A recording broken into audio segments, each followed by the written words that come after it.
So welcome everyone guys. देखिए, हम लोग बात करेंगे वर्ल्ड मार्केट और इंडियन मार्केट के बारे में, क्योंकि अभी जो सिचुएशन है ना, वो देखे तो ना पूरा मार्केट प्रेशर में है। इंडियन मार्केट तो प्रेशर में है, लेकिन अभी अगर आप फ्राइडे का सेशन देखो तो यूएस मार्केट, वर्ल्ड मार्केट भी बहुत प्रेशर में है। Almost gift Nifty 366 points down है। और वर्ल्ड ओवर एआई स्टॉक्स में जबरदस्त गिरावट आ रही है, सेमीकंडक्टर स्टॉक में और सब में। अगर हम लोग यूएस की बात करें तो यूएस में ना फ्राइडे को ऑलमोस्ट 6% से ज्यादा, सब एनवीडिया हो, ब्रॉडकॉम हो, या आपका टेस्ला, मेटा, गूगल ने सब लोग जबरदस्त गिरे।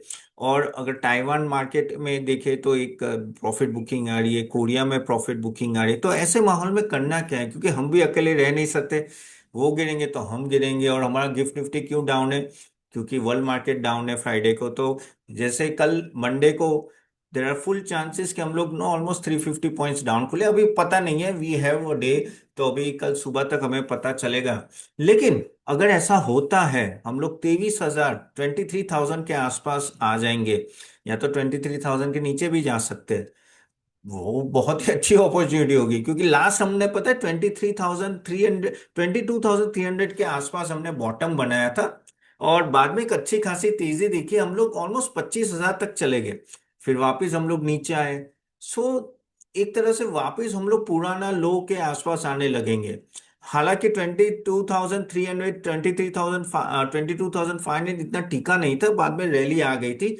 लेकिन यानी आप बॉटम के पिछले बॉटम के आसपास आना चालोगे, so that will be a good opportunity to think about कि कहाँ इन्वेस्ट करना चाहे, किस तरह से इन्वेस्ट करना चाहे, और कैसे स्टॉक्स में इन्वेस्ट करना चाहिए। वही आज हम लोग थोड़ा डिटेल में बात करेंगे। एंड अगर हम लोग ओवरऑल मार्केट कॉन्टेक्स्ट में देखें तो हमने तो कोई परफॉर्म नहीं किया था 2 साल में। हमारा परफॉर्मेंस बहुत ही अंडर परफॉर्म रहा है compare to world market. World market में जबरदस्त तेजी रही है। 2 साल का भी मैं अगर आपको इंडेक्स दिखाऊं कि 2 साल में हम लोग कहाँ हैं और वर्ल्ड मार्केट का है, तो देखिए, आप देखिए कि नास्डेक एंड ऑल दैट, नो नास्डेक अगर हम लोग देखें 2 साल में, ये वाईटीडी आ गया वापस, मैं 2 साल कर लेता हूँ। ठीक है। तो अगर नास्डेक देखे तो ऑलमोस्ट 51% अप है।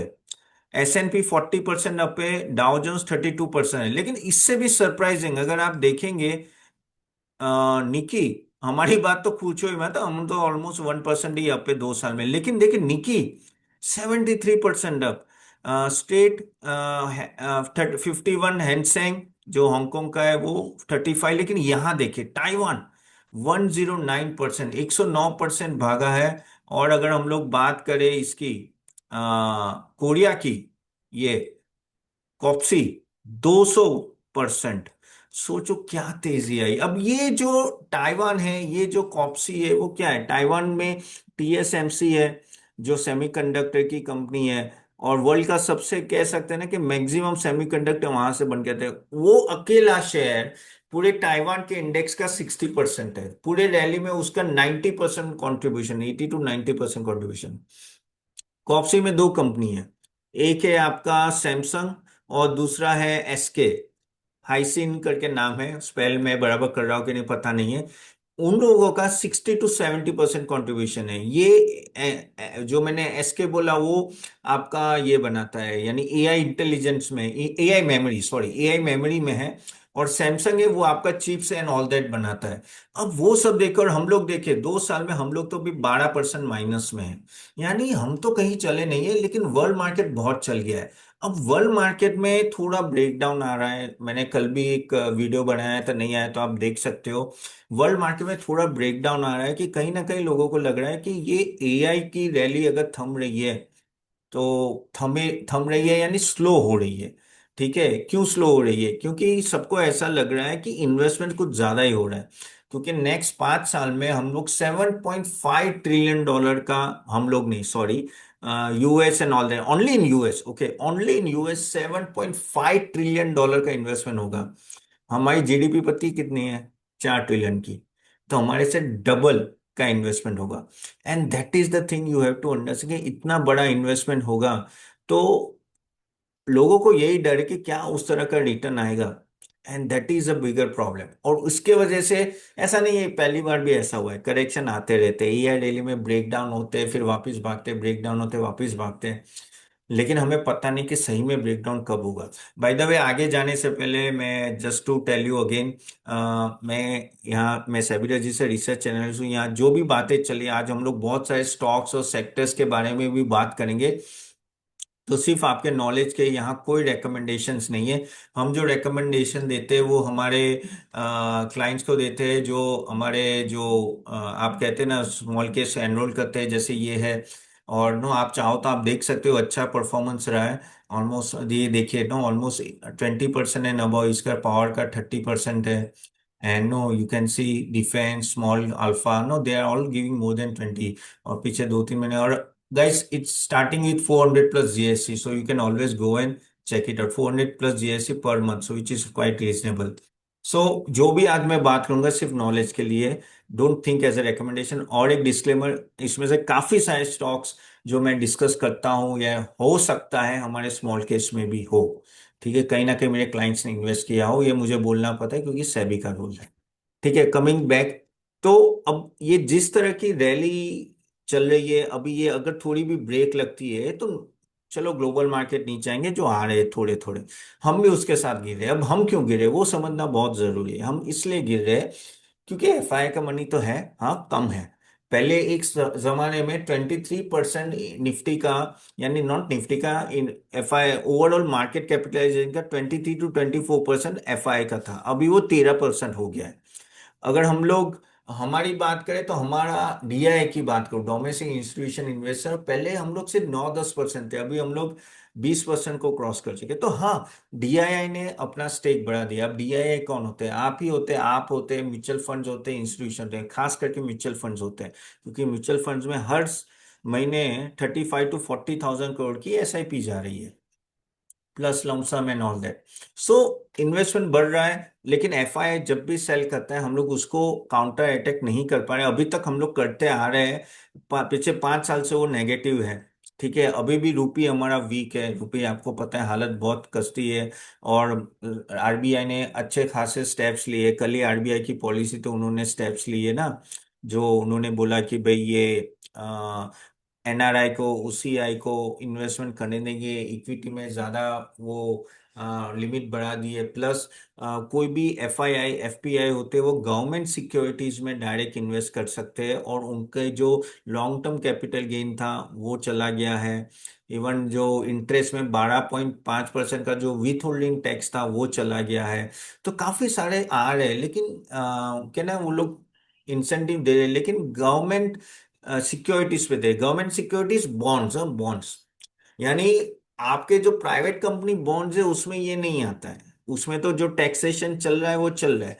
सिर्फ गवर्नमेंट सिक्योरिटीज के बॉन्ड्स में ये छूट दी है, क्योंकि वो चाहते हैं कि रुपी को स्टेबलाइज करे। रुपी की हालत खराब हो रही है, उसमें तो कोई डाउट नहीं है, 96-95 के आसपास घूमता रहता है ये। तो आगे जाके और स्टेप्स लेंगे, लेकिन सबसे बड़ा स्टेप्स तभी होगा कि जब वो बोलेंगे भाई एफआईआई पे टैक्स हटाया जाए, इक्विटी पे। तब आप एफआई का फ्लो देखिए, क्योंकि एफआई को बहुत जगह पे मार पड़ी है। देखो क्लियर, एफआई क्यों जाए, वो पागल इंसान तो नहीं है। पहली बात तो वर्ल्ड ओवर इतना रिटर्न मिल रहा है आपका, मैंने आपको बता दिया, कॉप्सी 200% आपको रिटर्न दे रहा है। फिर आपका ताइवान आपको 60-70% रिटर्न दिया है पिछले 2 साल में। नासेक आपको 50%, सॉरी ताइवान ने 100% रिटर्न दिया है, नासेक ने 50% रिटर्न दिया है। 2 साल में हमने क्या दिया है?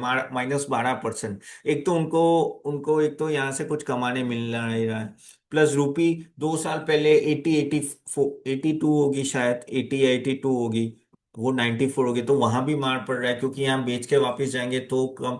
ऊपर से भाई हमने टैक्स लगा के रखा हुआ है अच्छा खासा, हमारा जो टैक्सेशन है ना एफआईआई, पूरे वर्ल्ड में सबसे ज्यादा है।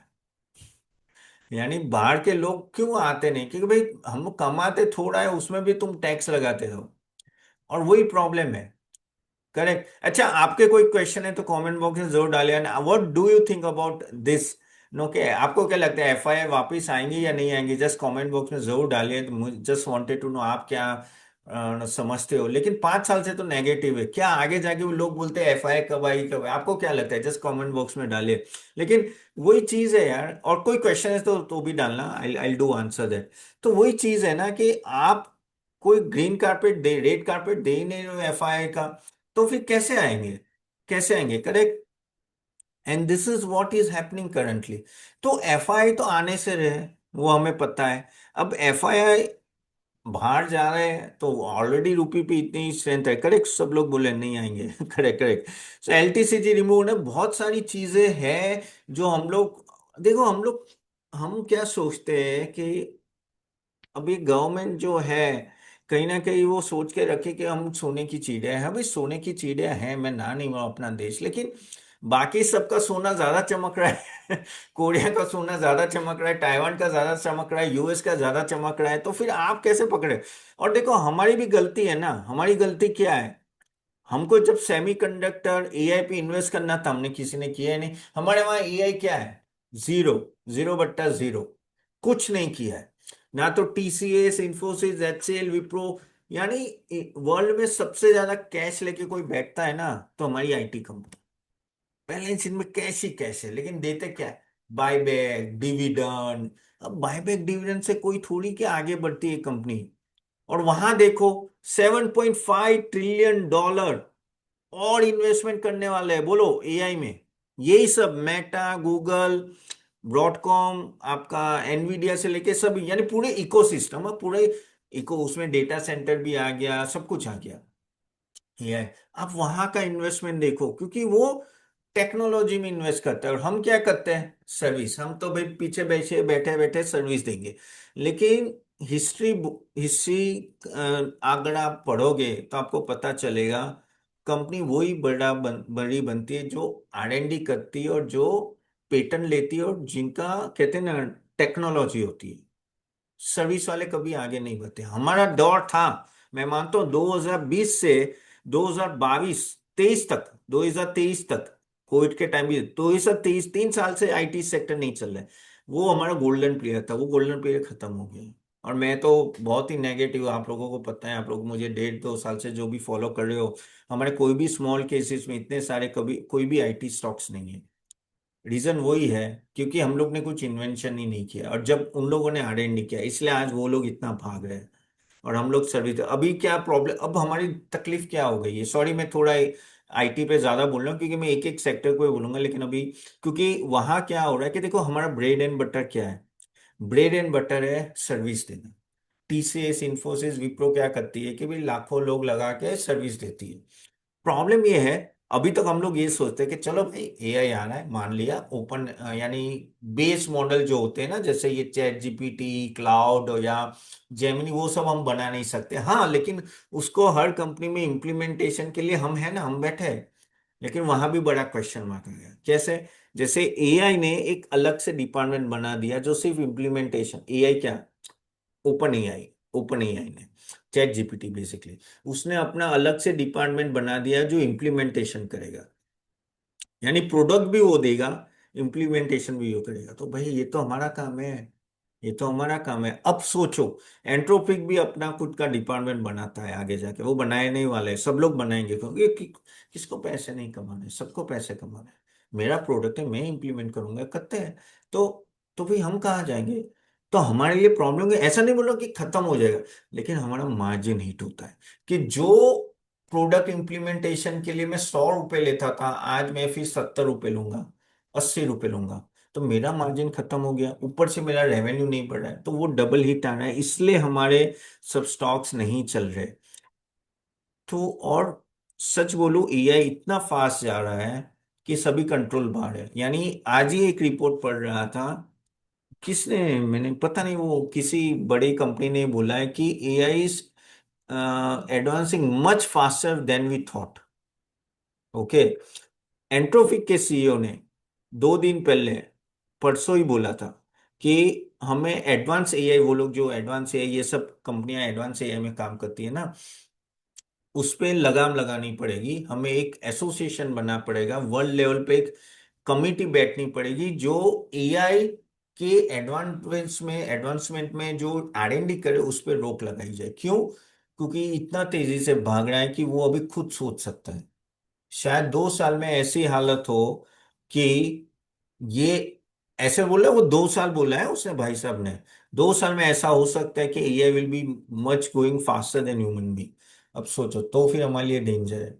यानी आप सोचो कहाँ दुनिया जा रही है, कहाँ दुनिया जा रही है। और एंट्रोपिक का सीईओ जो अभी, उसका वैल्यूएशन एंट्रोपिक का ओपन एआई के वैल्यूएशन से बढ़ गया है $960 बिलियन। यानी एक, आप समझ लो, यानी हमारी जो 10 12 रिलायंस हो जाए ना, 12 रिलायंस कंपनी, तब जाके एंट्रोपिक का 10 से 12 गुना रिलायंस का मार्केट कैप है, इंडिया के सबसे बड़े मार्केट कैप। अब सोचो किस लेवल पे जा रही है, किस लेवल पे जा रही है। और वो खुद बोल रहा है, यानी वो अपने ब्रेड एंड बटर पे बोल रहा है कि नहीं रोक लगाओ, यानी ही serious. So you have to think this is going so fast, this is going so fast, and we don't know कि हमारा इंडिया का आईटी का क्या होगा। And that is a bigger question mark, and that's why guys, ऐसा नहीं है कि इंडिया ग्रो नहीं करे, इंडिया में भी बहुत सारी पास में भी एडवर्सिटी आई है, हम लोग बाहर निकल गए, कोई दिक्कत नहीं है। चलो एक सेक्टर नहीं ग्रो करेगा, दूसरा सेक्टर ग्रो करेगा, उसमें कोई टेंशन नहीं है। लेकिन आपको जब स्टॉक सिलेक्शन करो ना, you have to be very very careful कि कहाँ कर रहे हो, क्या नहीं कर रहे हो। क्योंकि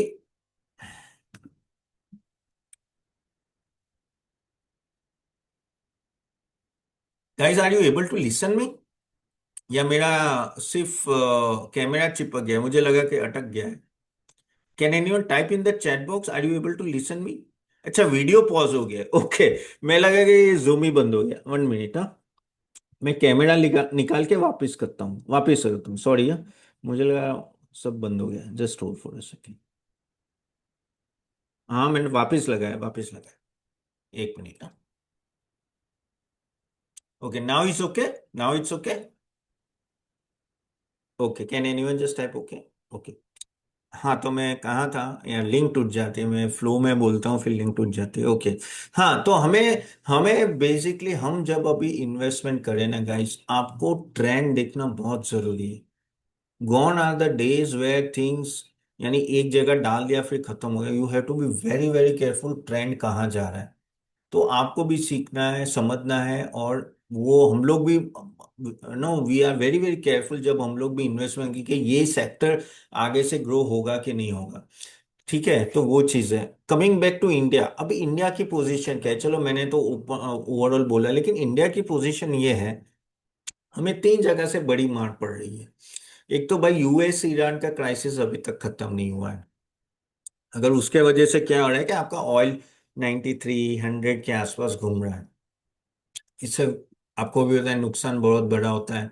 आपका फिस्कल डेफिसिट बढ़ जाता है, आपका इन्फ्लेशन बढ़ जाएगा। जैसे कल ही आरबीआई की पॉलिसी थी, तो उन्होंने 5.5 पे रेपो रेट सेम रखा है, लेकिन बोल दिया कि आगे जाके इन्फ्लेशन 5.1 आ सकता है, अभी 3.6 के आसपास है। यानी अच्छा खासा बढ़ावा बोल रहे हैं। तो इंटरेस्ट कट की जो साइकिल थी वो तो खत्म खत्म हो गई। अब वो भी डिपेंड है कि ऑयल कितने टाइम ऊपर रहता है, हम लोग एनर्जी डिपेंडेंट बहुत है। तो इन्फ्लेशन ऊपर तो जाएगा ही जाएगा। दूसरा सबसे बड़ी बात जो हो गई हमारे साथ, खराब टाइमिंग हो कह सकते हैं कि मानसून इस बार अच्छा नहीं है। मानसून बोलते हैं कि 90% होगा लॉन्ग टर्म एवरेज का। यानी आपका अगर बारिश कम होगी तो आपकी कॉस्ट बढ़ेगी, रॉ मटेरियल कॉस्ट बढ़ेंगे, सब कुछ है, क्योंकि क्रॉप क्रॉप क्रॉप कम आएंगे, खेती बाड़ी कम होगी, तो भाव बढ़ेंगे, वेजिटेबल्स के भाव बढ़ेंगे, ओवरऑल रॉ मटेरियल कॉस्ट बढ़ेगी, सब कुछ। उसके वजह से आपके मार्जिन्स हिट हो सकते हैं, एफएमसीजी से लेके सभी के। एक तो बारिश भी एक बड़ी दिक्कत हो गई कि इस बार अच्छी नहीं आ रही है, तो ऑयल, फिर ये आपकी बारिश कम है।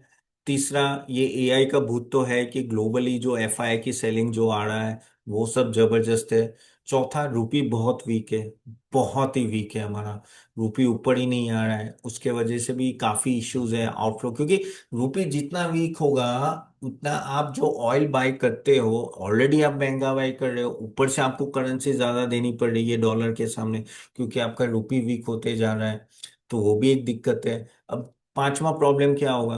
पांचवा प्रॉब्लम ये होगा कि आपका जो Q1 अर्निंग्स होगा वो ठीक ठाक शायद नहीं आए। क्यों? क्योंकि लास्ट Q4 जो रिजल्ट आया था ना, Q4 रिजल्ट तो भी ठीक ठाक आ गया। रीजन, क्योंकि ऑयल का इम्पैक्ट ऑलमोस्ट आप कह सकते हैं मार्च में आया था, तो 2 महीने तो ठीक निकल गए थे। Okay.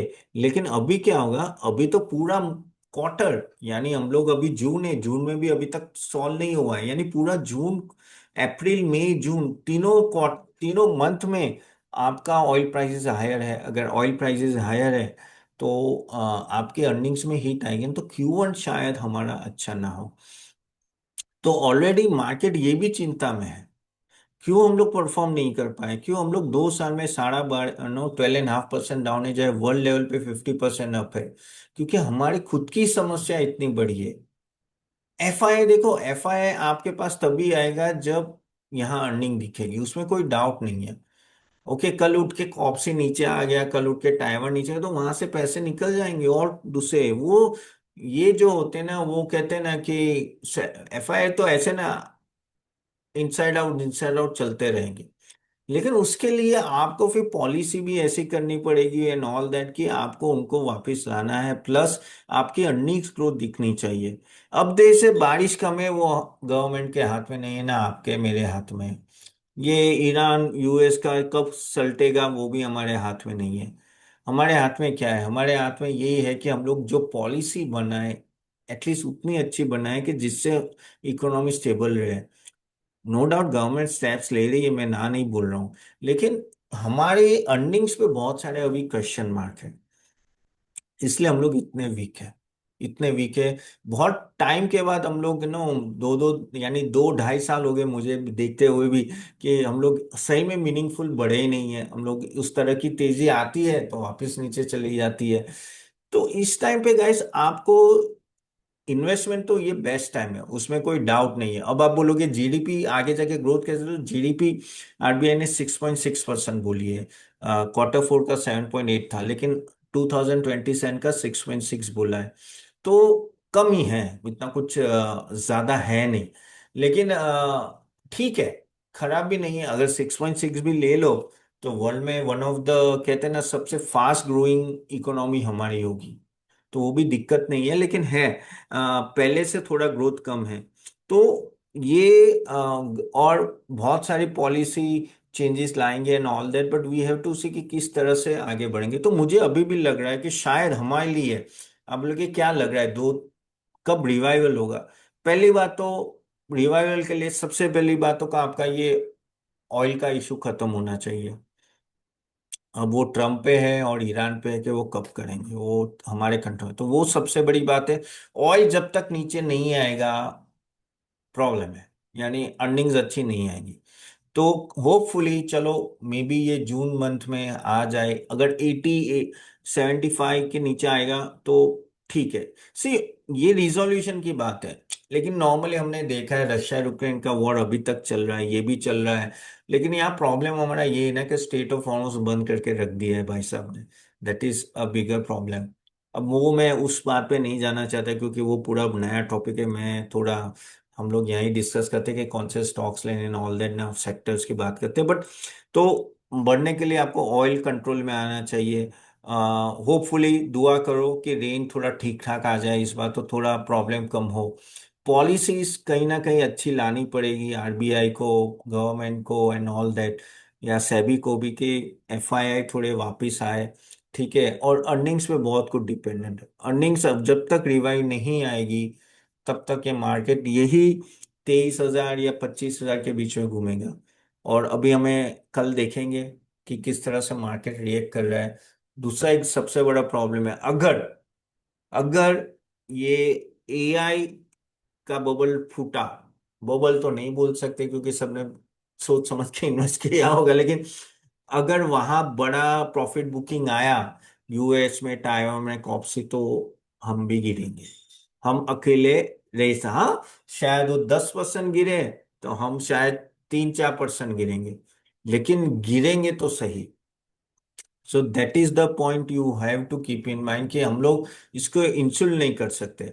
So you have to understand one thing, कि आपको बहुत सारे वेरिएबल्स है, लेकिन प्रॉब्लम यह है कि इन सब वेरिएबल्स में एज ए इन्वेस्टर, या मेरा या आपका कंट्रोल नहीं है। इन सब चीजों जो भी मैंने डिस्कस किया उसमें आप किसी का कंट्रोल, तो हमारे कंट्रोल में क्या है? हमारे कंट्रोल में है कि इस खराब माहौल में आपको अच्छे स्टॉक्स मिले तो जाके इन्वेस्ट कीजिए लॉन्ग टर्म के लिए। या तो आपके खराब स्टॉक्स है, जो चल नहीं रहे उसको भाई अच्छे स्टॉक से रिप्लेस किया। This is the one of the best time to invest in market. Okay. मैं ये देखा है मैंने, मैं बताता हूँ, क्योंकि इसमें क्या होगा, हाथी घोड़ा गधा सब गिरेंगे। हाथी घोड़ा गधा सब गिरेंगे, और चलेंगे तो सब भागेंगे भी सही, लेकिन आगे जाके फिर घोड़ा ही भागेगा। तो हमें जो घोड़ा है ना, जो गिर गया है अभी, उसको लेना है। As simple as that. Okay. और वो मैंने मैंने जैसे just to tell you guys, ये जो स्मॉल केस का परफॉर्मेंस है, हमने बहुत सही टाइम पे नो पावर का और नो इसमें डिफेंस उन सब में, तो आप देखिए तो भी वो परफॉर्म कर रहा है, even though market is not performing. Right, even small cap मेरे को 20-20% रिटर्न दे रहे हैं, तो क्यों दे रहे हैं? क्योंकि आपका स्टॉक सिलेक्शन सही जाना चाहिए। सो डोंट ट्राई टू, इस माहौल में आपको ऐसा नहीं कि सब ले लो, नहीं। आप देख के लो, फंडामेंटल रिसर्च और लॉन्ग टर्म पर्सपेक्टिव से देखना है आपको। ओके, कि क्या चलेगा। क्योंकि अभी क्या होगा, जैसे for example just to tell you, कि समझ लो ये 23,000 से हम लोग 22,500 चले गए शायद। ऐसे तो नहीं जाएंगे, शायद चले भी गए फॉर एग्जाम्पल। तो रिकवरी आएगी ना, तो 24,000 तक सब भागेंगे। सब भागेंगे, यानी सब अच्छे स्टॉक भी भागेंगे, खराब स्टॉक भी भागेंगे, लेकिन 24,000 500 25 आएंगे, फिर वो जो ऐसे ही भाग गए ना, वो रुक जाएंगे। और जो अच्छे स्टॉक है वो मूव करते रहेंगे आगे आगे। If you agree with me, then just type A for agree in the chat room. What I am trying to say that, hope आपको वैल्यू मिल रहा है, and hope you understand what I am trying to say. तो ऐसा मत सोचो कि खराब स्टॉक को अभी लो, नहीं, अच्छे स्टॉक को लेना। अब बोलोगे नहीं का तपन ये खराब स्टॉक है, या देखो वो 50 पॉइंट 60 पॉइंट्स नीचे गिर गया है, आपका अच्छा स्टॉक तो सिर्फ 30% गिरा है। लेकिन भाई साहब, ये जो खराब स्टॉक है ना, यहाँ से 20% वापिस रिकवरी आएगी जैसे मार्केट अप जाएगा। लेकिन तो भी वो 30-40% डाउन रहेगा, लेकिन ये जो 30% है वो तुरंत ही जीरो होके आगे और बढ़ेगा ओवर द ईयर्स। हमें ऐसे स्टॉक में इन्वेस्ट करना है, ये बहुत ही बड़ा डिफरेंस है आपको दें, क्योंकि इस 5,000 स्टॉक है मार्केट में। 5,000 स्टॉक है। अब जैसे फॉर एग्जांपल ना, सबको पता है कि भाई ये कैपिटल मार्केट थीम चल रही है, पावर की थीम चल रही है, डिफेंस अच्छे चल रहे हैं, या बैंक्स अच्छे, या जो भी है, आपको वहां में भी चूज करना है। ये मैं स्पेसिफिकली बोल रहा हूँ, क्योंकि हमारे वहां मैंने देखा है कि ओवर द टाइम ना, लोग ऐसा ही होता है कि बास्केट में खरीदते, बास्केट में कभी खरीदना नहीं है आपको। चूज करके अच्छे पोर्टफोलियो बना, और जैसे मैंने बोला गाइस, अगर आप चाहे तो हमारे स्मॉल केस को भी देख सकते हो, मैं लिंक दे दूंगा, उसमें जरूर जाके जहां हमने चूज करके रखे, and it is able to give you much much better performance. आप, मैं लिंक दे दूंगा, ठीक है। So you have to be choosy. अब हम लोग थोड़ा बात करते हैं एक एक सेक्टर्स के बारे में। ओके, कि क्या है, मैंने आईटी का तो ऑलरेडी आपको बता दिया। अब हम एक काम करते हैं, कौन से सेक्टर चलेंगे उस पर ज्यादा फोकस करते हैं, क्योंकि टाइम लिमिटेड है, फिर मैं लंबा खींच जाएंगे। ओके। तो देखो कौन से सेक्टर चलेंगे, तो उसमें तो काफी सारे सेक्टर्स है। मैंने ऑलरेडी आपको डिफेंस, पावर और इसका तो मैंने कैपिटल मार्केट तो आपको बता ही दिया है कि ये तो, उसमें मैं ज्यादा बात नहीं करता हूँ। वो दो तीन सेक्टर चलेंगे, क्योंकि वो ऑलरेडी हमने काफी डिस्कस किया हुआ है। दूसरे सेक्टर्स लेते हैं, बैंक्स है, या चलो बैंकिंग की बात करते हैं, तो बैंक्स में भी गाइस आप देखो तो रिजल्ट ठीक ठाक है अभी, कोई दिक्कत नहीं है। हाँ, आगे जाके क्या होगा इतना मैं बता देता हूँ, कि जो आउट परफॉर्मेंस था पीएसयू बैंक्स का, वो शायद कम हो जाएगा। अब उस तरह से नहीं भागेंगे जो पहले भागे थे, और प्राइवेट बैंक्स तो परफॉर्म करेंगे। ठीक है, प्राइवेट बैंक्स बहुत ही अंडर परफॉर्मेंस रहा है पिछले 2 साल में, और 2 साल में पीएसयू बैंक से भागे। लेकिन अब लगता है कि प्राइवेट बैंक भी चलेंगे। एक ही आपको कैवेट यहाँ ध्यान में रखना है, कि भाई ये जो एनपीएस बढ़ते हैं कि नहीं, जैसे फॉर एग्जांपल एसबीआई ले लो, बॉब ले लो, या कैनेरा बैंक, तो they have done very well. और ओके, अगेन कोई रेकमेंडेशन नहीं है, वापिस मैं डिस्क्लेमर दे रहा हूँ, जस्ट आई एम डिस्कसिंग। तो ये अच्छे स्टॉक है, कोई डाउट नहीं है। लेकिन यहां से भी आपको वही है कि इनके एनपीए देखने को। अब एनपीए क्यों? क्योंकि अभी वी आर, अभी के जो एनपीएस है ना, बैंकिंग हिस्ट्री में सबसे लोवेस्ट है।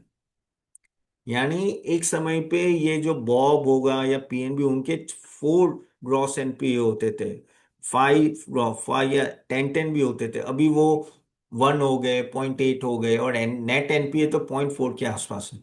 अभी अगर आपकी बारिश सही नहीं आई, आपका ऑयल ऊपर रहा, आपका इन्फ्लेशन हाई होगा, तो जितने एनपीए में उससे कम तो नहीं होगा, बढ़ने के ज्यादा चांसेस है। तो आपको एक दो क्वार्टर में देखते रहना पड़ेगा कि एनपीएस बढ़ रहे हैं क्या, तो फिर प्रॉब्लम है, खास करके पीएसयू बैंक्स में। दूसरी बात, इंटरेस्ट कट की साइकिल खत्म हो गई है, इंटरेस्ट रेट बढ़ाने की बातें चल रही है। वो कब, अभी नहीं, 2-3 क्वार्टर में होंगे। तो इंटरेस्ट रेट बढ़ते हैं तो बैंक्स को भी थोड़ा नुकसान होता है।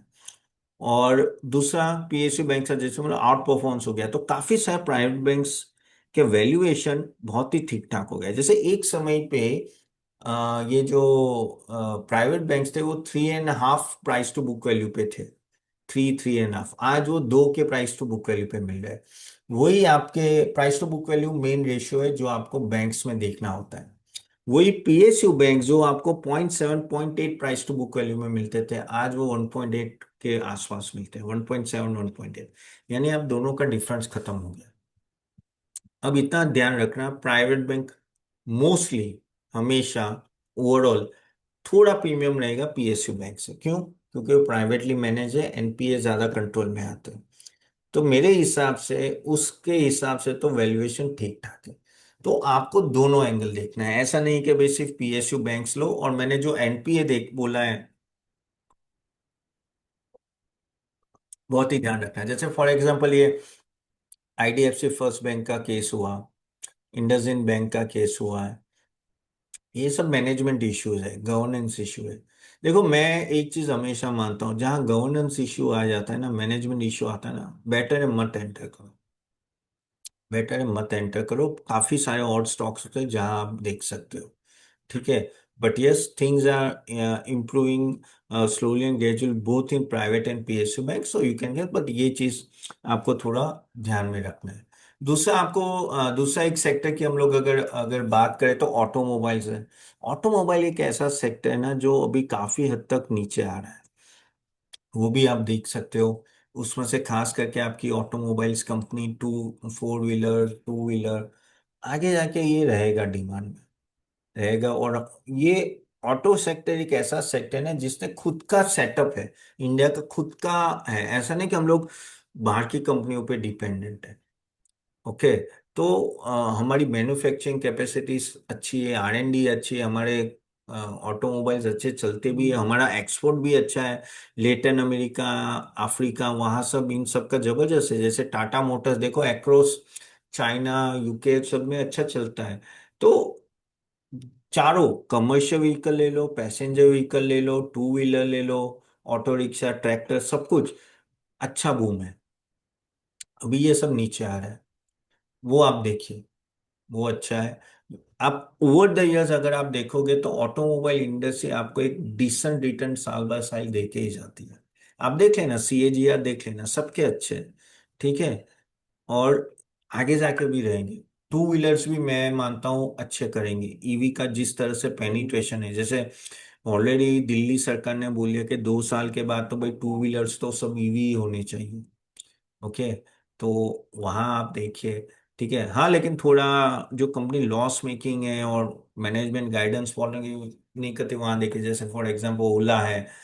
तो भाई मैं क्लियर कट बोल रहा हूँ, I am not too much positive. हाँ, 20 रुपए से 40 रुपए गया है, लेकिन भाई साहब हर जगह पैर डालने जा रहे हैं। अब वो बीईएसएस ओपन हो कर रहा है, वो अपना गीगा फैक्ट्री तो है और फैला रहा है। अब देखते हैं क्या होता है। एथर तो भी ठीक ठाक है। जैसे यहाँ आप देखो, मारुति ले लो, एम ले लो, no, Tata Motors also done very well. Even आप टू व्हीलर्स में भी टीवीएस है, बजाज, हीरो। हीरो और बजाज का तो वैल्यूएशन काफी ओके। अगेन कोई रिकमेंडेशन नहीं है, आपको बता रहा हूँ सिर्फ। But you and all this, मैं अगेन रिपीट करता हूँ, कुछ स्टॉक्स हमारे पोर्टफोलियो में हो सकते हैं। तो there are lot many things. अगर आप देखें तो ऑटोमोबाइल्स की तरफ जा रहा है। इवन उसमें ऑटो एंसिलरी जरूर देखिए, ऑटो एंसिलरी भी एक ऐसा सेक्टर है, ऑटो एंसिलरी जो ऑटोमोबाइल के साथ ही चलता है, वो भी एक अच्छा है। वहां भी आप जानेंगे, जैसे ऑटो में आएगा तो बुलिशनेस आएगी, तो ऑटो एंसिलरी में भी अच्छी खासी आएगी। और ऑटो एंसिलरी की सबसे पावरफुल चीज क्या है कि हम लोग बहुत बड़े एक्सपोर्ट ओरिएंटेड है।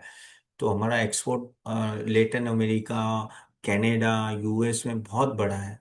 तो ऑटो एंसिलरी आप ध्यान में रखिए, that is also very good. ये उनो मिंडा ले लो, मिंडा है, फिर मदरसम है, बहुत सारी है। तो you keep this in mind, that is also one of the thing you can keep in mind. दूसरा एक अगर हम लोग बात करें तो आपका, जैसे मैंने बोला, कैपिटल गुड्स सेगमेंट बहुत ही अच्छा चलेगा, क्योंकि डोमेस्टिक मैन्युफैक्चरिंग पर बहुत ही फोकस है, बहुत ही फोकस है। ईएमएस सेक्टर पे बहुत ही फोकस है। तो कैपिटल गुड्स जैसे एल एंड टी हो गया है, वैसे सब कंपनी वो अच्छा परफॉर्म करेगी। क्यों करेगी? क्योंकि देखिए आप, हमारा आईटी सेक्टर परफॉर्म नहीं कर रहा है, अब वहां से अगर जॉब जाती है, you have to have a sector where you can give more employment. और वहाँ ये मैन्युफैक्चरिंग हब सब, जैसे फॉर एग्जांपल कैपिटल गुड्स में बहुत कुछ ले लूंगा, आप एल एंड टी भी लेंगे, इवन मैं तो बोलता हूँ ये पावर इक्विपमेंट्स के जो होते हैं ना, सॉरी गाइस, एबीबी ले लो, कमिंस ले लो, हिटाची, जी1 हुआ, सीमेंस से लेके सब कुछ आ जाता है इसमें। जबरदस्त चलेगा, सेफ है वो, और डिमांड जबरदस्त है, ऑर्डर बुक जबरदस्त है। तो उसको पावर यूटिलिटी, पावर इक्विपमेंट्स में भी बोल सकते हैं, क्योंकि ग्रिड ट्रांसमिशन रिन्यूएबल कैपेक्स बहुत बढ़ रहा है। तो वो एक एक एरिया है जो अच्छा चलेगा।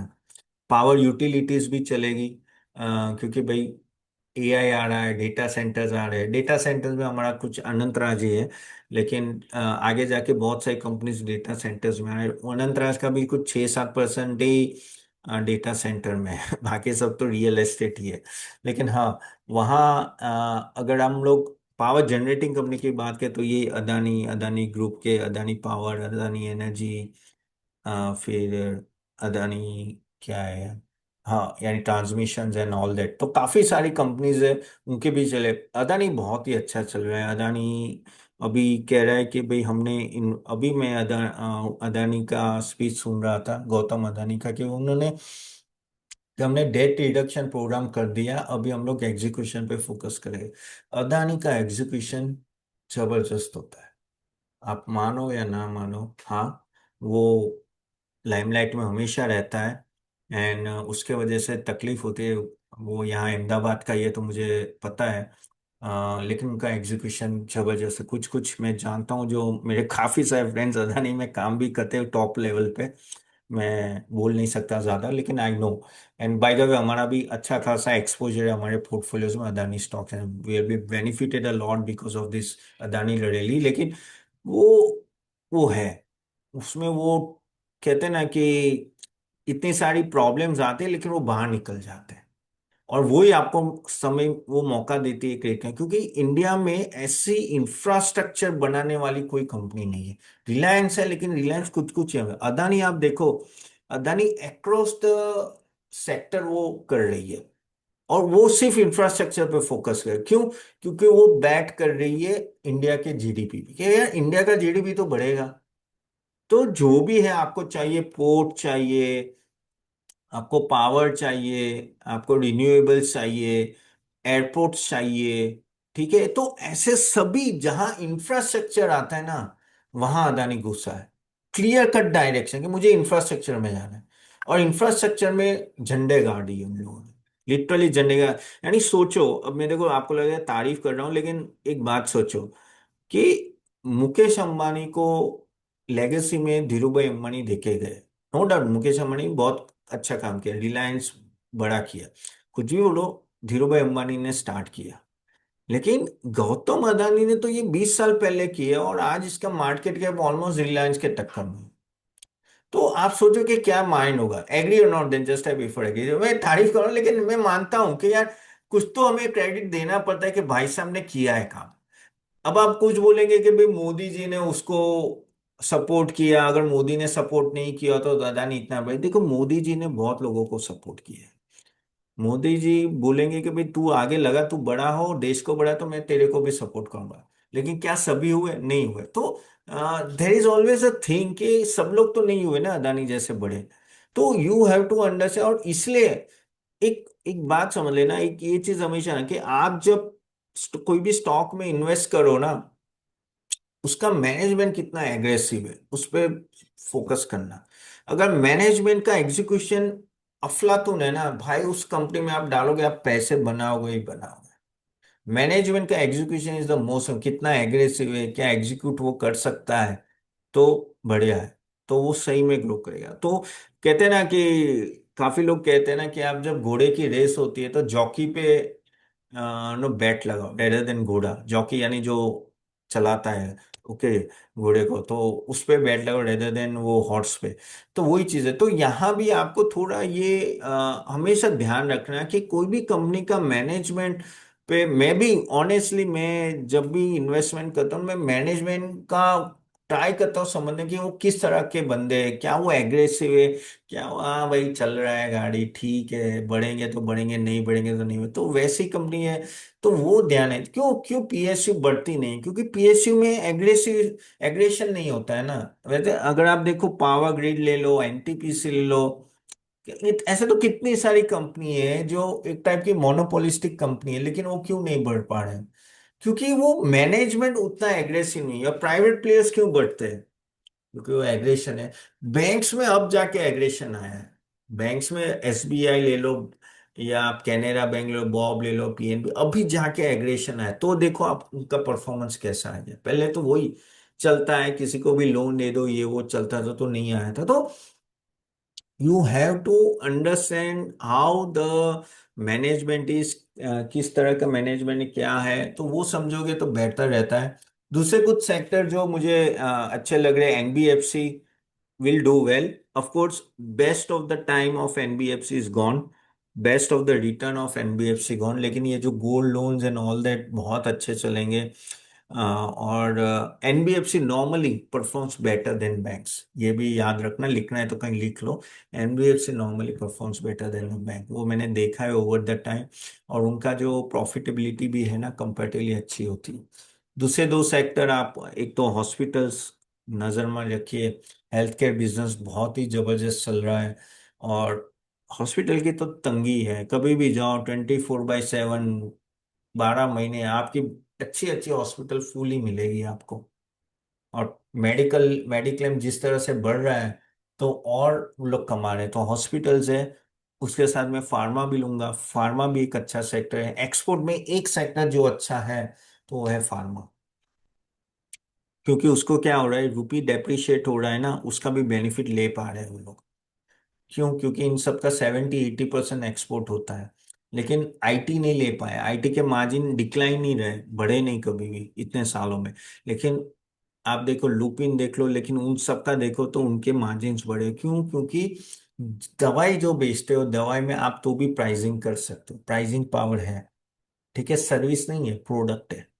ठीक है, पेटेंट है आपका, तो आप चार्ज कर सकते हो। आईटी में वो पेटेंट नहीं होता है, आईटी में आप नहीं तो तेरा भाई, ऐसा चलता है।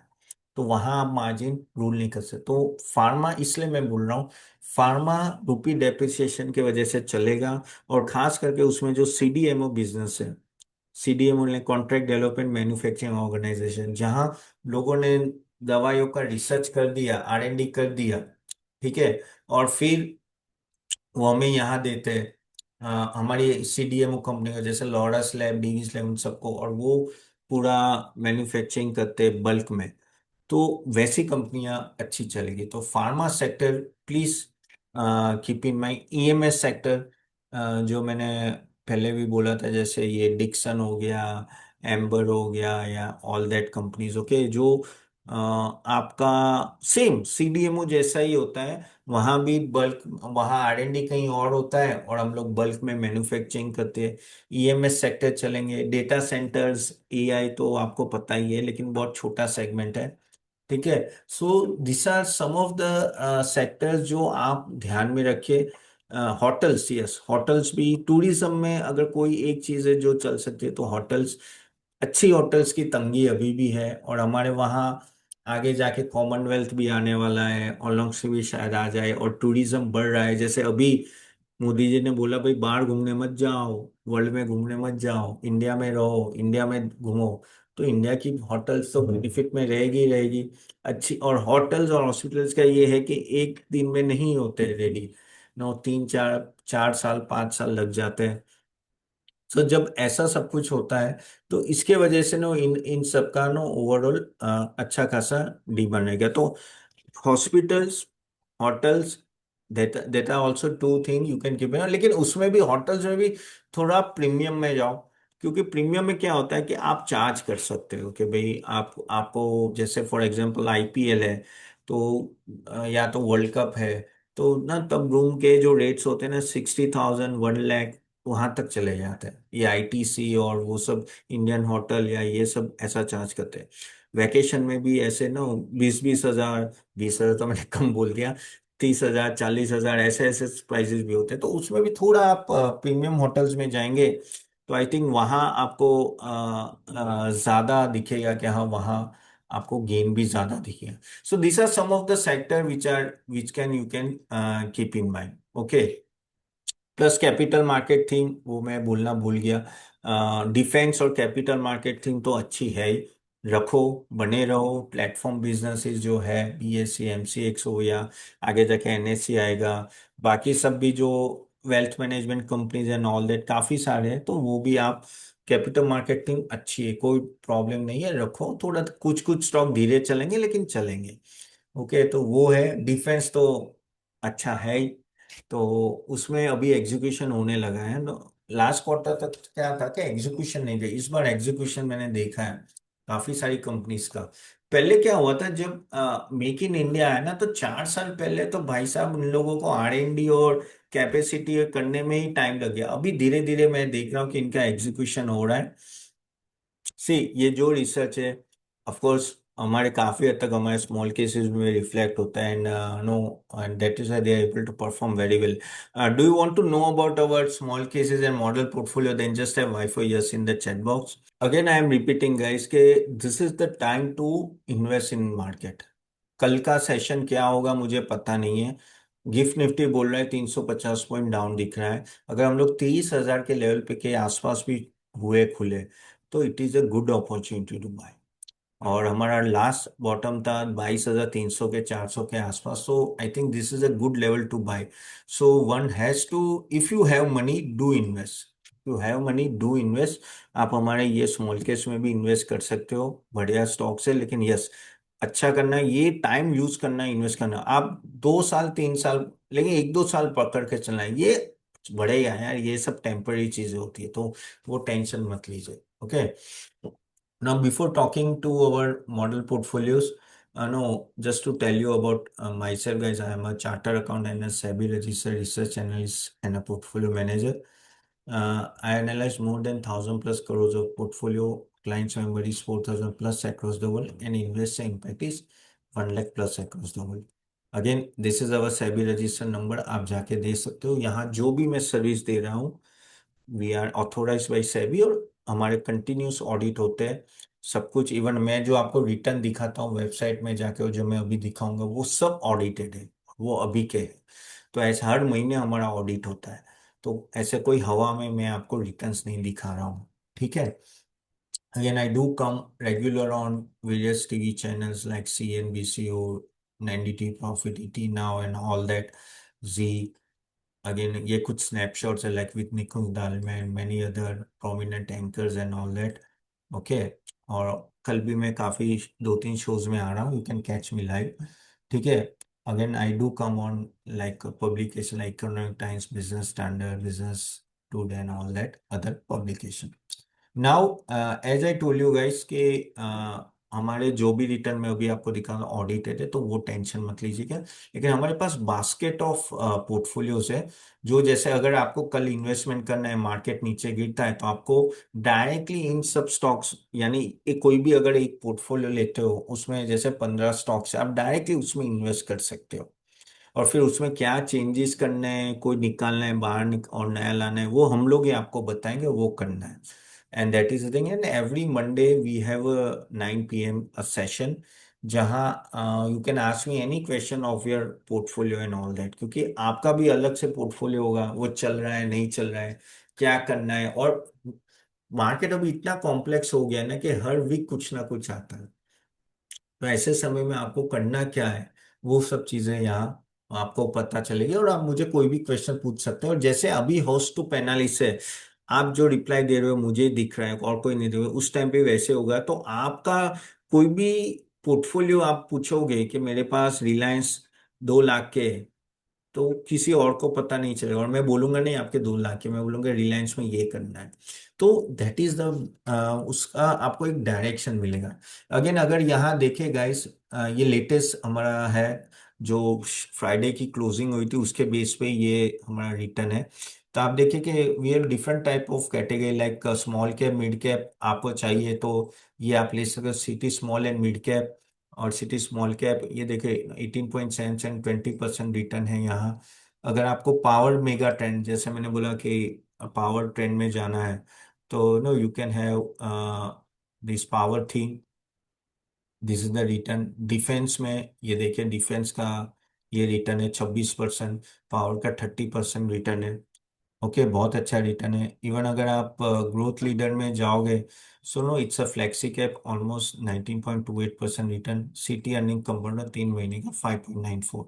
और ये फ्लेक्सी कैप है। फ्लेक्सी कैप में क्या होता है, small cap mid cap large cap तीनों आ जाते हैं, तो सेफ है, इसलिए मैंने यहाँ मीडियम और लो रिस्क रखा है। ये थोड़ा हाई रिस्क है, इसका भी हाई रिस्क होता है क्योंकि ये स्पेसिफिक सेक्टर में, लेकिन ये थी मुझे लग रही है कि नेक्स्ट 5 साल 10 साल में अच्छा रिटर्न देगी, that's why we kept it. Again mutual fund में भी आप कर सकते हो गाइस। म्यूचुअल फंड में डायरेक्ट म्यूचुअल फंड होते हैं तो डायरेक्ट एनएवी होती है, तो उससे फायदा ये है कि आप अपने एजेंट थ्रू, जैसे आपको म्यूचुअल फंड में डालना है, आप एजेंट थ्रू बाय करते हो तो उसको 1% कमीशन देते हो। आप नहीं देते हो, वो म्यूचुअल फंड वाला देता है, लेकिन आप में से काट देता है। तो और वो हर साल देता है, हर साल, यानी अगर आपका समझ लो 10 लाख का इन्वेस्टमेंट है तो हर साल आपका 10,000 कमीशन जाएगा। और यहाँ क्या है, यहाँ कोई कमीशन नहीं है, यहाँ हमारी फिक्स फी है। ठीक है, और इसकी फीस तो बहुत ही कम है, 200 प्लस जीएसटी कुछ है, 220 है, यानी 2,500 रुपए के आसपास है पूरे साल की फी बस। अगर आपका 1 करोड़ का ईयूएम हो या 2 करोड़ का या 1 लाख का हो, आपकी फी यही रहेगी। जबकि वहां 1 करोड़ पे आप 1 लाख रुपए कमीशन दोगे अपने एजेंट को। और हमारी फी ये बाकी सबकी, अदर देन म्यूचुअल फंड, ये सबकी फीस है 400 प्लस जीएसटी, यानी 470 रुपये पर मंथ। अब आपको भी पता है 470 रुपये में कुछ नहीं आएगा। सो यू हैव टू सी कि बहुत ही सस्ते में मिला है। You can always enrol it and you will get all the benefit out of this, plus Monday session and plus बाकी सब तो हमारे मेल्स आएंगे एंड ऑल दैट। और प्लस सबके रिसर्च रिपोर्ट्स भी आएंगे गाइस। सबके रिसर्च रिपोर्ट हम लोग भेजते हैं, यानी आपके जो स्टॉक्स होते हैं उन सबके रिसर्च रिपोर्ट आपको मिलेंगे ही मिलेंगे। Okay, plus you will get our customer care number also, जहाँ ऐसे 20 लोग बैठे रहते हैं स्मॉल केस के लिए जो आपकी क्वेरी सॉल्व कर देंगे। ओके, और हमारी आरएम भी होगी आपके साथ, जिसको आप कभी भी कॉल कर सकते हो, तो she can help you out. हाँ, स्टॉक रिलेटेड क्वेरीज है या कुछ पूछना है, वो मैं होता हूँ, तो उसके लिए आप या तो मेल कीजिए या तो आप मंडे सेशन में सब कुछ पूछ सकते हो। एंड बिलीव मी, इतने कम रेट में आपको ये सब कुछ मिल रहा है, and you should do it because this is the time to invest in this market. This is the best time. आप मुझे 2 साल बाद याद करोगे, 1 साल बाद के बहुत ही अच्छे लेवल पे इन्वेस्ट किया और you will get a very good return. Fees की टेंशन मत लो गाइस। आई थिंक ये 400 प्लस जीएसटी पूरे 12 महीने का गिनूंगा तो it will 5,600 rupees, 5660, which is nothing, which is nothing compare to पैसे। यानी फीस ऐसे रिकवर हो जाएगी, अगर आपने 3 लाख भी डाले 20% मिलते हैं तो भी 60,000 मिल जाते हैं आपको। Correct, but at least will get the direction right. Again as I told you, there are 3 category आप इन्वेस्ट कर सकते, क्वार्टरली, हाफ ईयरली। क्वार्टरली का 500 plus GST, half yearly 450, yearly 400 plus GST है। आप तीनों में से कोई भी होगा, और इसमें रिन्यूअल फिर होते रहेगा सेम प्राइस में। इसका फायदा यह है कि गाइस अगर कल फीस बढ़ जाती है, समझ लो ये ईयरली फीस मैंने अभी बहुत कम रखी है, 400 की 1,000 हो जाती है, आपके लिए 400 ही रहेगी। आपकी लिए फीस चेंज नहीं होगी क्योंकि आप रिन्यूअल सेम ही रेट पे करोगे, नई फीस पे नहीं करो। So that's a benefit you are getting here. Okay, again what you are getting, defined stock list, discipline allocation, periodic review, rebalancing and direct ownership in your demat account. ये बहुत ही best है guys. कि एक बार आप enrol करते हो तो आपके पास ऑप्शन होता है, आप चाहो तो मैन्युअली पोर्टफोलियो देख के आप इन्वेस्ट कर सकते हो, कि जैसे आप एनरोल करोगे ना, आपके आपको पोर्टफोलियो दिखना चालू हो जाएगा।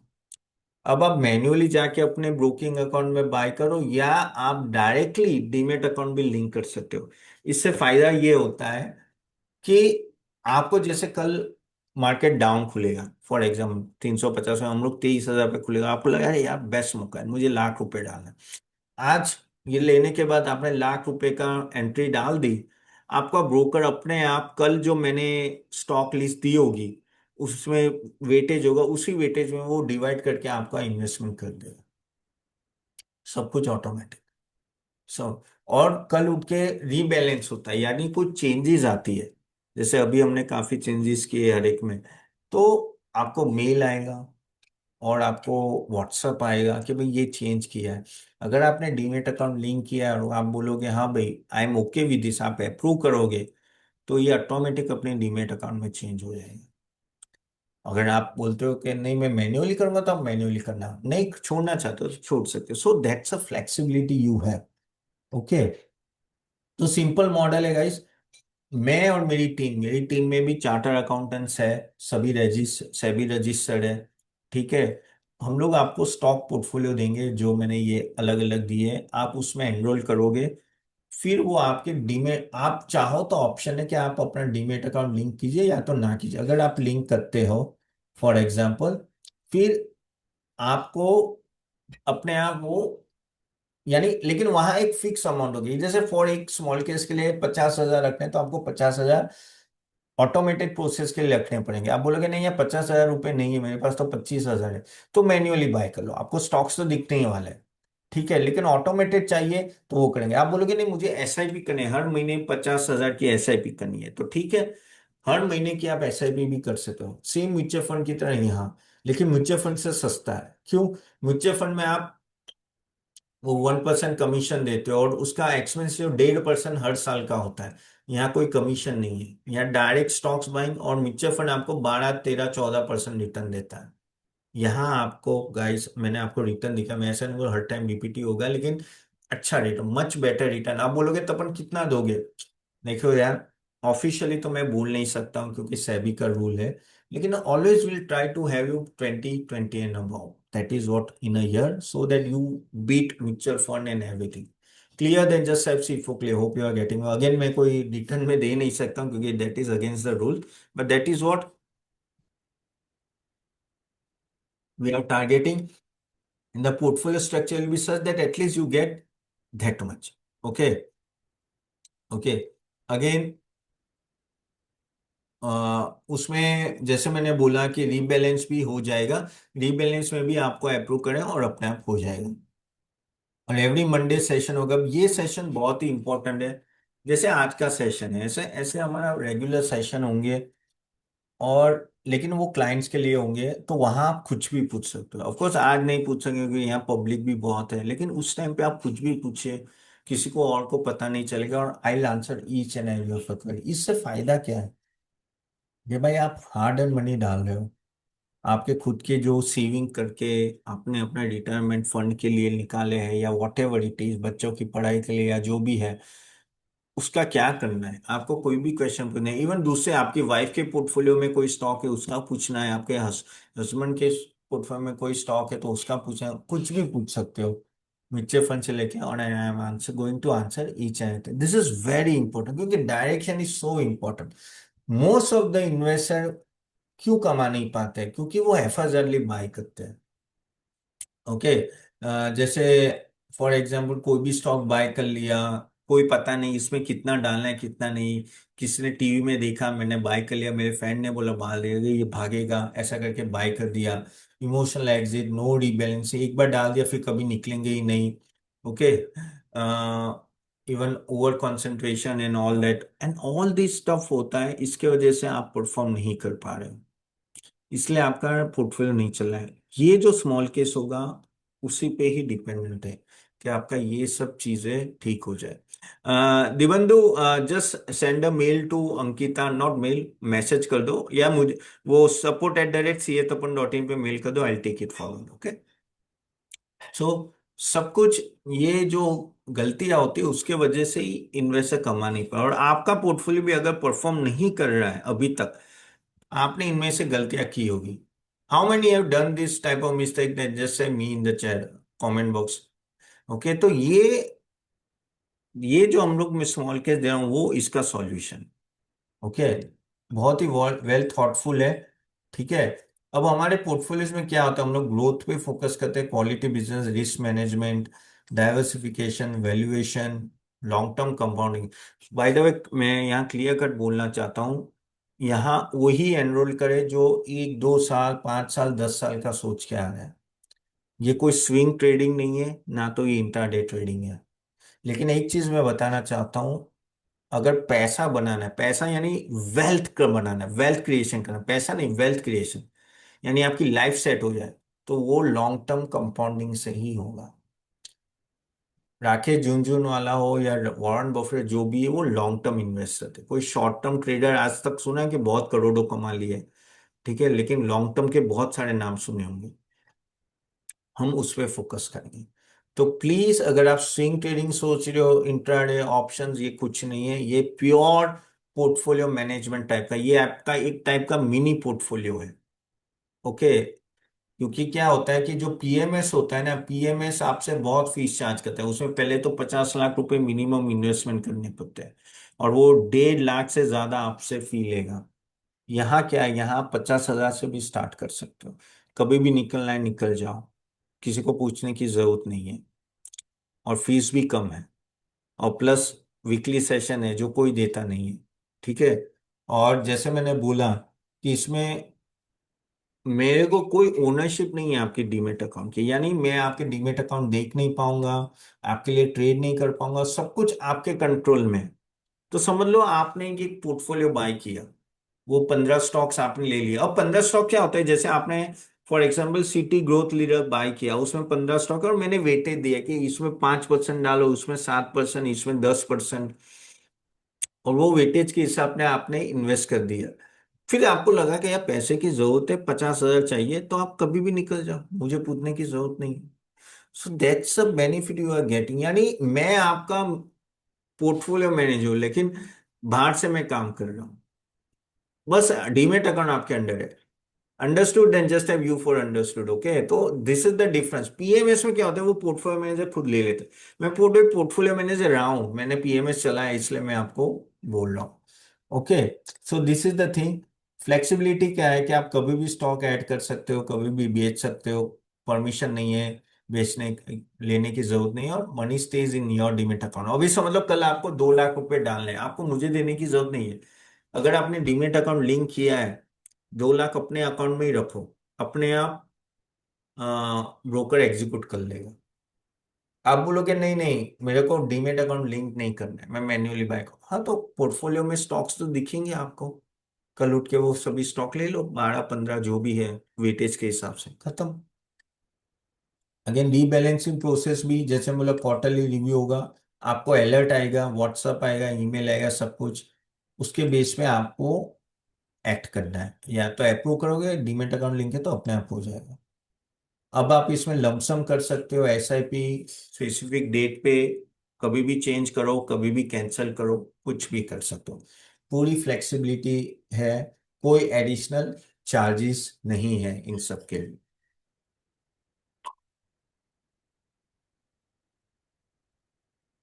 ठीक है, अगेन नोटिफिकेशन, आपको व्हाट्सएप नोटिफिकेशन आएगा, ऐप नोटिफिकेशन आएगा, ईमेल अलर्ट, रीबैलेंस, ये सब कुछ आपको आएगा, और उसके बेस पे आपको करना है, यानी सब कुछ नोटिफिकेशन आएगा, और बहुत सारे वे से हम लोग आपको इंडिकेट करेंगे भाई कोई रीबैलेंस आए, जाके देख लीजिए।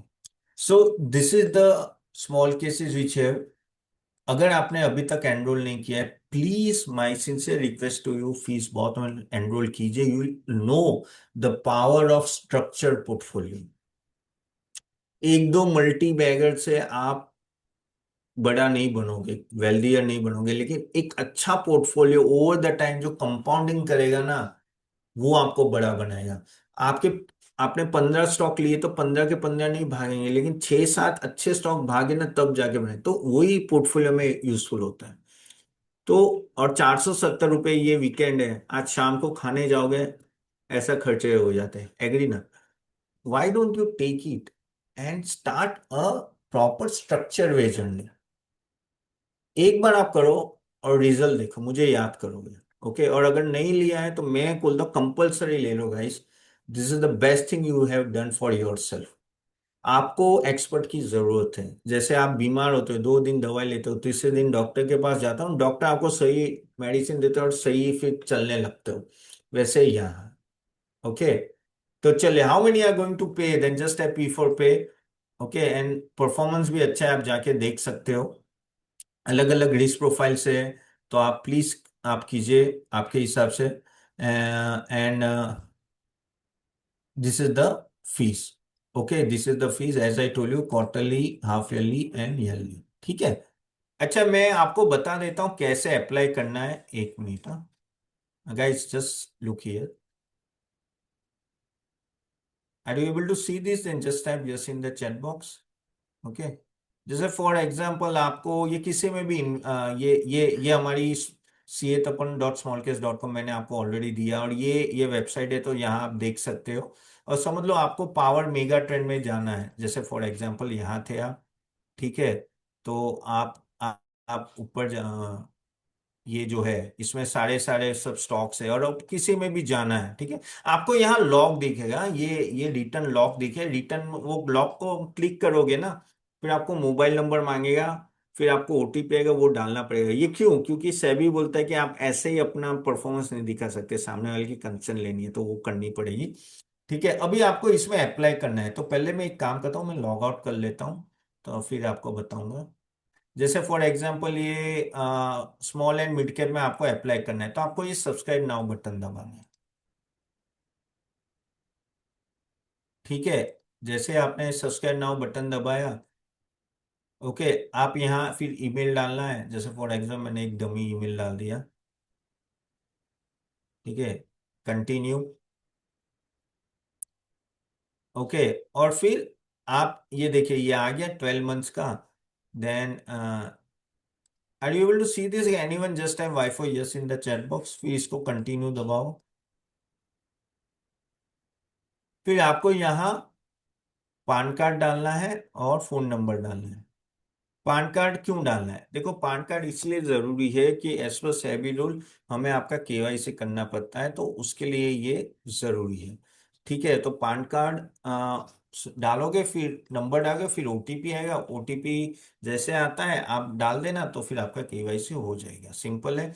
और डोंट वरी, यहाँ कोई फ्रॉड नहीं हो रहा है, तो टेंशन मत लीजिए, एज पर सेबी रूल हम लोग कर रहे हैं।